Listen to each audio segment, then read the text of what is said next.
आज का टॉपिक है discard other people's task. Human values और ह्यूमन हैप्पीनेस मनी से नहीं खरीदी जा सकती, चाहे आपके पास काफी दौलत हो, बट जरूरी नहीं है कि आपके पास हैप्पीनेस भी हो। इंटरपर्सनल रिलेशनशिप तुमको चाहिए, कोई चाहिए ऐसा जो तुमको प्यार करे, तुमको केयर करे, कोई ऐसा हो जिसके साथ तुम्हारा बॉन्ड हो। तो ऐसी कौन सी चीज है इंटरपर्सनल रिलेशनशिप की जो हमसे हमारी फ्रीडम ले लेती है? फिलोसफर बताते हैं कि वो है डिजायर ऑफ रिकॉग्निशन।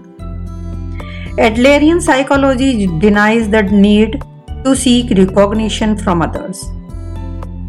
दूसरे हमें रिकॉग्नाइज करें ये जरूरी नहीं है। Actually one must not seek recognition. This point can not be overstated. Young man कहता है रिकॉग्निशन की तो चाह सब में होती है, इससे तो मोटिवेशन मिलता है, हम ये फील कर पाते हैं कि हमारी भी वैल्यू है, इससे तो इन्फीरियरिटी की फीलिंग भी खत्म होती है, कॉन्फिडेंस आता है, और यदि एप्रिसिएशन ना मिले तो उस काम को आगे करने का मन भी नहीं करता। मोटिवेशन का काम करता है ये तो हमारे लिए। तो फिलोसफर कहते हैं एक्चुअली रिकॉग्निशन की डिजायर रखने में यही डेंजर होता है। रिवॉर्ड और पनिशमेंट एजुकेशन सिस्टम के इन्फ्लुएंस की वजह से ये होता है। यदि किसी को अप्रिशिएट एक्शन की वजह से प्रेज मिलती है कि उसने ये काम अच्छा किया, और इनएप्रोप्रिएट काम करने की वजह से उसको पनिशमेंट, ये लोगों में गलत लाइफस्टाइल को एनफोर्स कर देता है। लोग सोचते हैं कोई मेरी प्रेज नहीं कर रहा तो मैं ये काम क्यों करूं, या कोई मुझे कुछ बोल नहीं रहा, इस काम से पनिश नहीं कर रहा, तो मैं इनअप्रोप्रिएट काम करने के लिए कैपेबल हूं। तो कोई भी काम करने से पहले ही प्रेज की चाह और फिर आपको प्रेज ना मिले, इससे क्या होता है, बहुत नाराजगी, बहुत गुस्सा आ जाता है लोगों में। लोगों से रिकॉग्निशन चाहिए। देखिए, फिलोसफर कहते हैं कि you are not living to satisfy other people's expectation. आप दूसरों की एक्सपेक्टेशन सेटिस्फाई करने के लिए नहीं जी रहे। जुडाइज्म की एक टीचिंग वो बताते हैं, यदि आप अपनी लाइफ अपने लिए नहीं जी रहे हो, then who is going to live it for you? आप केवल अपनी ही लाइफ जी रहे हैं। You are living only your life. यदि अपने लिए नहीं जिएंगे तो कौन आपके लिए जिएगा? ये नाहिलिज्म नहीं है, रादर ये ऑपोजिट है। यदि हम दूसरों से रिकॉग्निशन मांगते हैं या ये कंसर्न रखते हैं कि लोग हमें कैसे जज करेंगे, तो इससे ये होगा कि आप दूसरों की लाइफ जी रहे होंगे। ये इच्छा रखना कि लोग रिकॉग्नाइज करें, इससे वो जैसा चाहेंगे तुम वैसे जियोगे। वो तुमसे एक्सपेक्ट करेंगे कि तुम उनकी तरह से जियो, ऐसे जियो, वैसे जियो। इस तरह से you throw away who you really are and live other people's lives. And please remember that कि यदि तुम लोगों की एक्सपेक्टेशन को सेटिस्फाई करने के लिए नहीं जी रहे हो, तो दूसरे भी तुम्हारी एक्सपेक्टेशन को सेटिस्फाई करने के लिए नहीं जी रहे। Someone might not act the way you want him to, और इसमें नाराज होने की कोई बात नहीं है। That's only natural। अब इस तरह से सोचकर देखो कि लोगों को रिकॉग्निशन मिलना ही चाहिए, नहीं तो वो सफर करेंगे। पेरेंट्स से या किसी से भी रिकॉग्निशन जरूरी है, नहीं तो कॉन्फिडेंस नहीं आएगा। तो क्या ऐसी लाइफ सही होगी, हेल्दी होगी? एक लोग कहते हैं भगवान सब देखता है, सो एक्यूमुलेट गुड डीड्स। बट नाहिलिस्टिक के अकॉर्डिंग गॉड नहीं है, सो सभी गलत काम परमिटेड हैं। ये एक ही सिक्के के दो पहलू हैं। ये सोचकर कि भगवान एग्जिस्ट ही नहीं करता मीन्स हमको गॉड का रिकॉग्निशन नहीं मिल सकता, हम फिर भी अपनी लाइफ जीनी हमें होगी। Indeed it is in order to overcome the nihilism of a godless world that it is necessary to deny recognition from other people. और यदि तुम ये सोचते हो कि हाई स्टेटस या फेम ये सोचकर पाना कि तुमको रिकॉग्निशन मिलेगा सोसाइटी में, तुम एक इम्पॉर्टेंट पर्सन की तरह से जाने जाओगे, तो तुम्हें हैप्पीनेस मिलेगी, तो शायद नहीं। आई मीन जरूरी नहीं है कि तुम एक्चुअली हैप्पी होंगे। And if for example the main point of your job turns out to be satisfying other people's expectation, तो तुम्हारा जॉब तुम पर भारी पड़ने वाला है, क्योंकि तुम हमेशा वरीड रहोगे, तुम लोगों के जजमेंट से डरते रहोगे कि वो तुमको देख रहे हैं, हमेशा सफर करते हो लोगों की एक्सपेक्टेशन को पूरा करने के चक्कर में, कभी पेरेंट्स की, कभी पार्टनर की, कभी टीचर्स की। So live in a more self centred way. Adlerian psychology में इसे सेपरेशन ऑफ टास्क कहते हैं। फिलोसफर एक्सप्लेन करते हैं कि कैसे इंटरपर्सनल रिलेशनशिप ट्रबल क्रिएट करती है एक दूसरे के काम में इंट्रूड करने से। सेपरेशन ऑफ टास्क से ये ड्रामेटिकली चेंज हो जाती है। यंग मैन कहता है लेकिन पेरेंट्स को तो अपने बच्चों की स्टडीज में कमांड करना पड़ता है, क्योंकि वो ज्यादा एक्सपीरियंस्ड है, बच्चों की भलाई का उन्हें पता होता है और बच्चों की भलाई के लिए ही होता है ये। तो फिलोसफर आंसर करते हैं इट्स ट्रू, बट क्या उनके कहने से बच्चे पढ़ते हैं? You know it very well, नहीं। बच्चे फोर्स करने से नहीं पढ़ते जब तक उनको ये रियलाइज नहीं होगा कि ये उनका काम है, अल्टीमेट बेनिफिट उनका है। Adlerian psychology consider it from the perspective of whose task is this, कि ये किसका काम है। ये पता किस तरह से चलेगा? ये पता चलता है इस बात से कि इस काम का एंड रिजल्ट किसको मिलने वाला है। इसलिए आजकल पेरेंट्स बच्चों को ये कहते हैं it's for your own good. But यहां ध्यान देने वाली बात यह है कि Adlerian psychology does not recommend the non interference approach. Non interference का मतलब यह है कि वो जानते ही नहीं कि बच्चा क्या कर रहा है, और ना ही उसमें इंटरेस्ट है ये जानने का कि बच्चा क्या कर रहा है। Instead, it is by knowing what the child is doing that one protects him. Suppose वो स्टडी का ही कोई इशू है, तो वो बच्चों को ये बताएंगे कि स्टडी करना उसका काम है, और वो उसको ये भी रियलाइज कराएंगे कि जब भी तुमको स्टडी करनी हो या तुमको हेल्प चाहिए, then we are ready to assist you.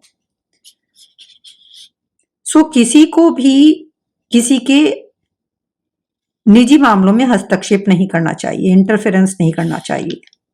Philosopher even अपना एग्जाम्पल देता है कि उनके पास जब लोग काउंसलिंग के लिए आते हैं, हम उनको हर तरह की असिस्टेंस देते हैं जो भी पॉसिबल है, बट बियॉन्ड दैट हम उसमें इंक्लूड नहीं कर सकते। ये इररिस्पॉन्सिबल एटीट्यूड नहीं है, जैसे कि तुम एक हॉर्स को पानी की जगह तक तो ले जा सकते हो, पर तुम उसे पानी पिला नहीं सकते फोर्सफुली। किसी को बदलना पॉसिबल ही नहीं है जब तक कि उस व्यक्ति की खुद की इंटेंशन ना हो। काउंसलर भी क्लाइंट की लाइफ नहीं बदल सकता। You are the only one who can change yourself. Intervening in other people's task and taking on other people's task turns one's life into something heavy and full of hardship. यदि किसी की life में worry है, heaviness है, तो ये समझना जरूरी है कि रिलेशनशिप में डिस्कार्ड करना सीखना है दूसरे के टास्क का, ये इस रिलेशनशिप में फ्री रहने का पहला कदम होगा towards lightning the load and making life simpler. Believe in your partner कि वो उसका काम है। तुमको एक लाइन ड्रॉ करनी होगी। You should not engage in stalker like intervention. इस इंटरपर्सनल रिलेशनशिप को बॉस के एग्जाम्पल से समझते हैं। सपोज तुम्हारा बॉस तुम्हारे काम को अप्रिशिएट नहीं करता, यू फील सैड। चाहे तुम कितनी भी मेहनत करो, वो तुम पर चिल्लाता है, वो तुम्हारे एफर्ट्स इक्नॉलेज ही नहीं करता, वो केयर तक नहीं करता या सुनता तक नहीं जो भी तुम बोलते हो। लेकिन तुम ये समझते हो या ये तुम्हारी ये प्रायोरिटी है कि तुम्हारा बॉस तुमको एक्नॉलेज करे। तुम सोचते हो कि मैं काम नहीं कर पाता क्योंकि मेरा बॉस मुझे डांटता है, बट तुम सिर्फ अपना काम ठीक से कर सकते हो, तुम अपना बेस्ट दे सकते हो, लेकिन तुम ये नहीं कर सकते कि दूसरे तुम्हारे बारे में क्या राय रखते हैं। ये उनका काम है, तुम इस बारे में कुछ भी नहीं कर सकते। वो तुम्हें पसंद करते हैं या नापसंद करते हैं, that is what separating is. तुम वरीड हो कि लोग तुमको देख रहे हैं, you are worried about being judged by other people.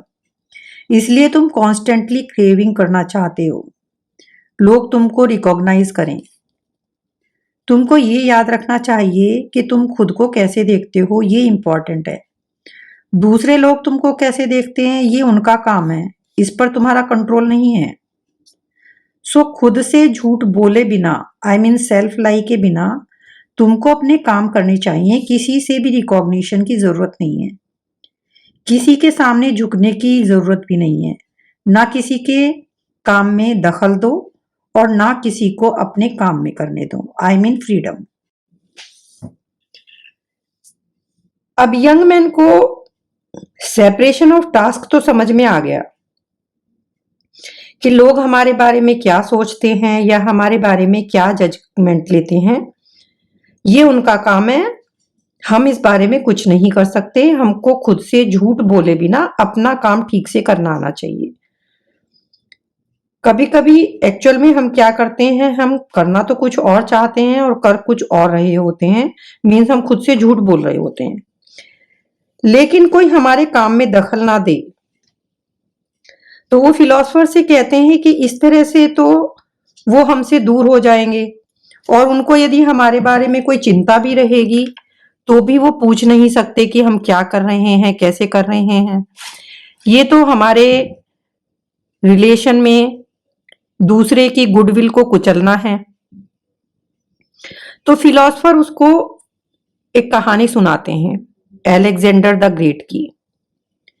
वो कहते हैं कि अलेक्जेंडर मैसिडोनिया का राजा था, who lived in 4th century before Christ. वो पर्शियन किंगडम ऑफ लीडिया की तरफ बढ़ रहा था। उसको एक चैरियट के बारे में, रथ के बारे में पता चला जो प्रिजर्व किया गया था एक नॉट के साथ में। The chariot had been secured tightly to a pillar in the temple by Gordius the former king. और इस नॉट के बारे में एक कहानी प्रचलित थी कि जो भी इस गांठ को खोल देगा वो एशिया को रूल करेगा।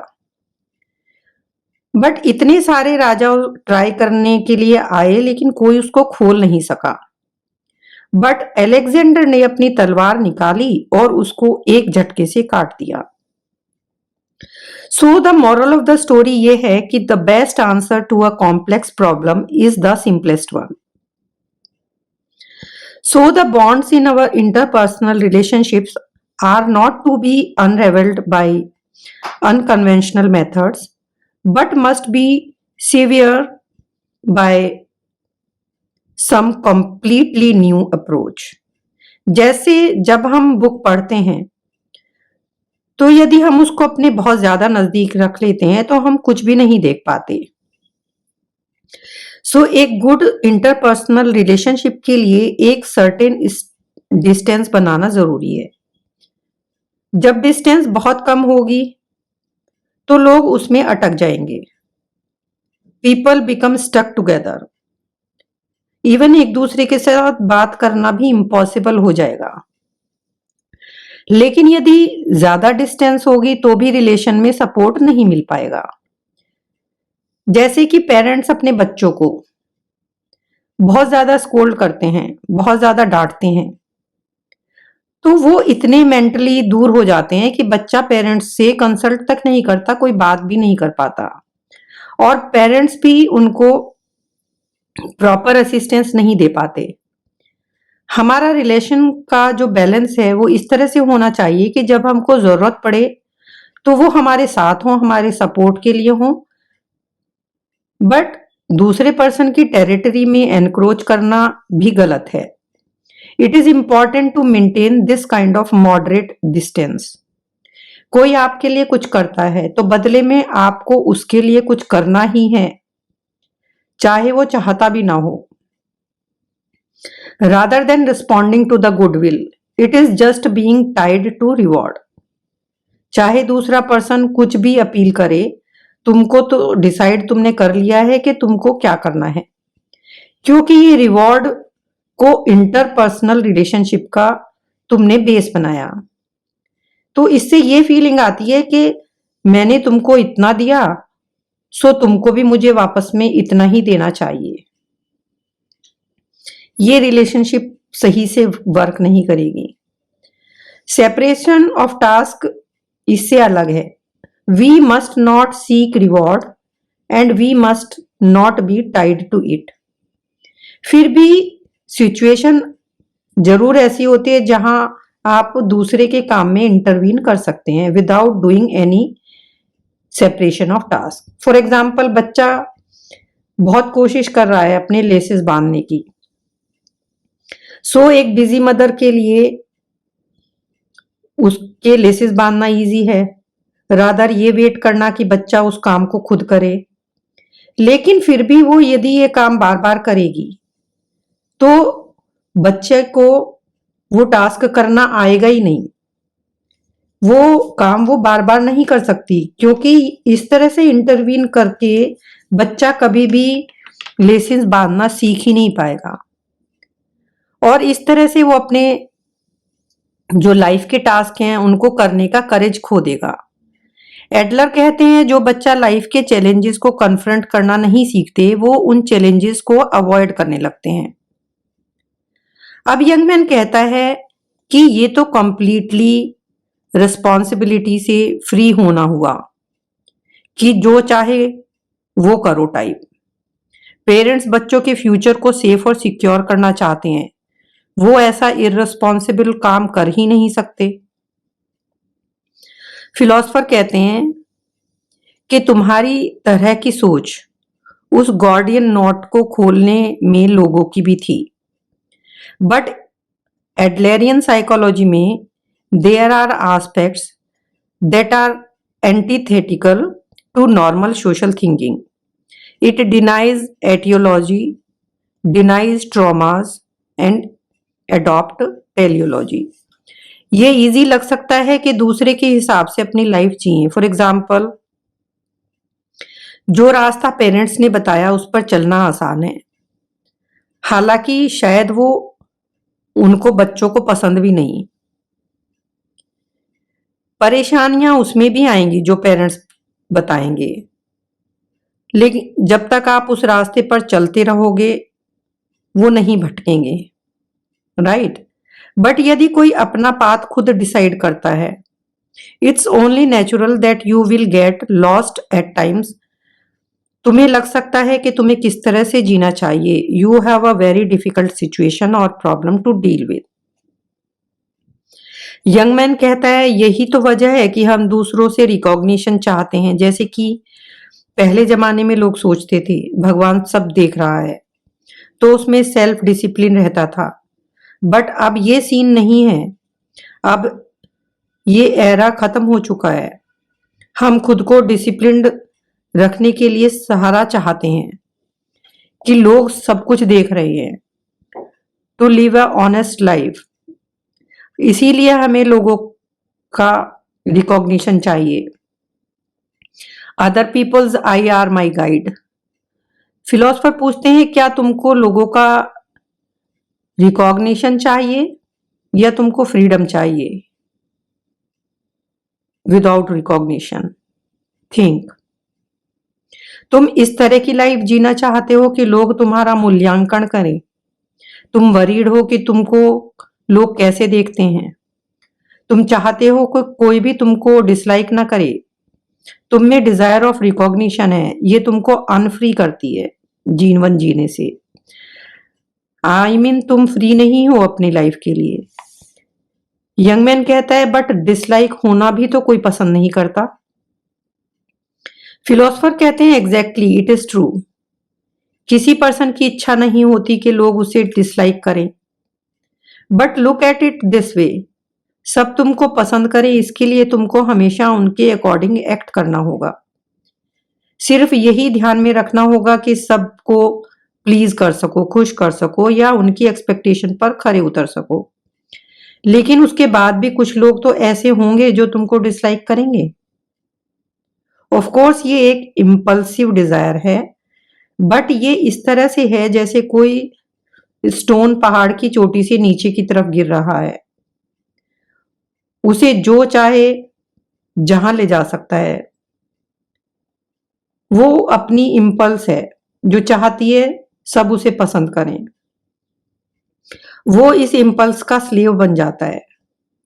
जबकि रियल फ्रीडम वो एटीट्यूड है जो अपने टम्बलिंग सेल्फ या इम्पल्स को नीचे से पुश करता है।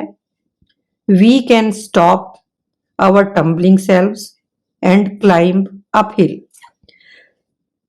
यदि तुमको कुछ लोग नापसंद भी करते हैं, लेकिन तुम अपने प्रिंसिपल्स के अकॉर्डिंग जी रहे होते हो फ्रीडम से।